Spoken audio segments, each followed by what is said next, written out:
Hello everyone, welcome back to Madhav law academy. मेरा नाम है एडवोकेट मयंक यादव।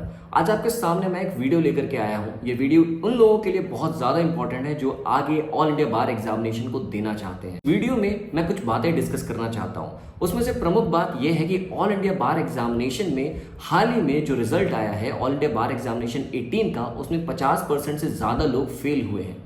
तो ये लोग जो फेल हुए हैं वो क्यों हुए हैं, और आगे जो रिजल्ट आएगा ऑल इंडिया बार एग्जामिनेशन 19 का, क्या वो भी ऑल इंडिया बार एग्जामिनेशन 18 के सिमिलर पैटर्न पे ही रिजल्ट आएगा या फिर उसमें कुछ बदलाव हो सकते हैं। देखिए, ऑल इंडिया बार एग्जामिनेशन से रिलेटेड बहुत सी बातें अभी हमारे सामने आई हैं। सुप्रीम कोर्ट ने ऑल इंडिया बार एग्जामिनेशन के एग्जाम से रिलेटेड एक पीआईएल को डिसमिस भी किया है। इस पीआईएल में जो अपीलेंट था उसने एक ये प्ली की थी कि जो ऑल इंडिया बार एग्जामिनेशन में जो हाल ही में ऑल इंडिया बार 18 के एग्जामिनेशन में जो हाल ही में जो मार्क्स बढ़ाए गए हैं, जो कि 45 मार्क्स कर दिए गए हैं जनरल कैटेगरी के लिए, और जो रिजर्व कैटेगरी है उनके लिए वो मार्क्स 40 ही हैं। 100 आउट ऑफ 100 में से 100 में से 45% मार्क्स अगर आप ले आते हैं तो आपको पास कर दिया जाएगा जनरल कैटेगरी में। ये ऑल इंडिया बार एग्जामिनेशन 18 से हुआ है, और ऑल इंडिया बार एग्जामिनेशन 18 के बाद ऑल इंडिया बार एग्जामिनेशन 19 में भी यही पैटर्न आगे लागू रहेगा।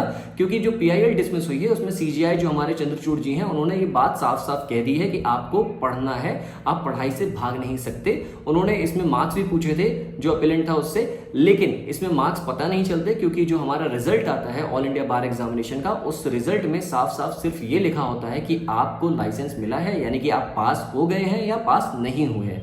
तो कुछ बातें, प्रमुख बातें मैं आप लोगों के लिए डिस्कस करना चाहता हूं। ये बातें बहुत ज्यादा इंपॉर्टेंट हैं अगर आप आगे ऑल इंडिया बार एग्जामिनेशन को दे रहे हैं। इन बातों में सबसे प्रमुख और सबसे महत्वपूर्ण बात यह है कि ऑल इंडिया बार एग्जामिनेशन को पास अगर आप करना चाहते हैं तो इस बार आपको थोड़ी सी ज्यादा मेहनत करनी होगी।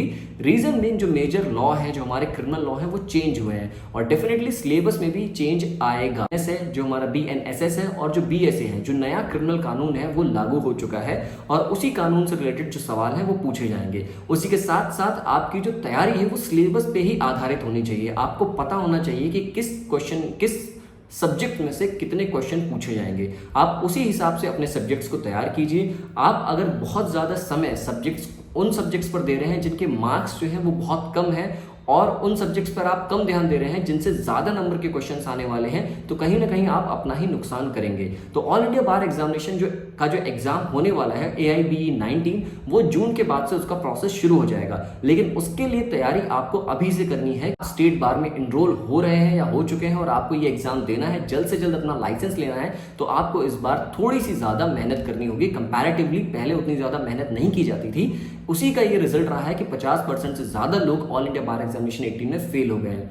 लेकिन ऑल इंडिया बार 19 के एग्जाम में आपको और ज़्यादा मेहनत करनी होगी, और जो लोग अभी पास हुए हैं, हाल ही में लॉ कंप्लीट करके पास हुए, उन्होंने कहीं ना कहीं पुराना लॉ ही पढ़ा होगा, नया लॉ नहीं पढ़ा है। तो उनको थोड़ी सी मेहनत इसलिए करनी होगी कि जो 3 जो नए लॉज आए हैं उनको उसको अच्छे से तैयार करना होगा। इसके लिए हमारे बैचेस भी स्टार्ट हो रहे हैं। अगर आप हमसे कांटेक्ट करना चाहते हैं तो आप हमारे जो नीचे डिस्क्रिप्शन बॉक्स में नंबर दिए गए हैं, आप उनसे हमसे कांटेक्ट कर सकते हैं। ऑल इंडिया बार एग्जामिनेशन से रिलेटेड कोई भी इंफॉर्मेशन हो या कोचिंग करना चाहते हो तो आप हमसे मिल सकते हैं, बात कर सकते हैं। और दूसरी प्रमुख बात मैं आपको ये और बताना चाहता हूँ ऑल इंडिया बार एग्जामिनेशन से रिलेटेड, कि आपको अपनी पढ़ाई सिर्फ और सिर्फ सिलेबस ओरिएंटेड करनी चाहिए। सिलेबस ओरिएंटेड रहने से ही आप इस एग्जाम को बहुत आसानी से निकाल सकते हैं। इसका एक ही ट्रिक है कि जो सिलेबस दे रखा है और उस सिलेबस में कितने मार्क्स का दे रखा है, कितने मार्क्स का इंपॉर्टेंट है, कितने मार्क्स का रिलेवेंट है, उसी को आपको तैयार करना चाहिए। इसके साथ साथ आपको प्रीवियस क्वेश्चन पेपर्स जो हैं, जितनी भी ऑल इंडिया बार एग्जामिनेशन के अब तक के जो एग्जाम्स हुए उनको तैयार करना है। साथ साथ आपको ऑल इंडिया बार एग्जामिनेशन में जो IPC, CRPC और एविडेंस के क्वेश्चंस थे उनको सिंक करना है BNSS और BSA के साथ, जिससे कि आप उन जो इंपॉर्टेंट टॉपिक्स हैं जहां से सवाल बार बार पूछे गए हैं उनको भी तैयार कर सकें। अगर क्योंकि देखा जाए तो बहुत मेजर चेंजेस इन तीनों लॉ में नहीं हुआ है, लेकिन कहीं ना कहीं सेक्शंस के जो नंबरिंग है उसमें बहुत बड़ा बदलाव आया है। तो इन चीज़ों को आपको अभी से तैयार करके चलना होगा, क्योंकि जो पैटर्न है, जो सिलेबस है, उसमें आपको बहुत समय देना पड़ेगा। तो प्रीवियस क्वेश्चन पेपर्स को अपनी तैयारी में जरूर शामिल करिए। प्रीवियस क्वेश्चन पेपर्स को बहुत अच्छे से पढ़िए। और नेक्स्ट इसके साथ आपको एक और इंपॉर्टेंट चीज़ याद रखनी है कि जो नए नए केस लॉज हैं उनसे सवाल जरूर पूछे जाते हैं। तो नए केस लॉज को भी आप, जो रिसेंट केस लॉज है, लैंडमार्क जजमेंट्स हैं, उनको भी अच्छे तरीके से लिख करके तैयार करिए। जो पर्टिकुलर सिलेबस के हिसाब से पूछे जाएंगे उनको को आपको तैयार करना है।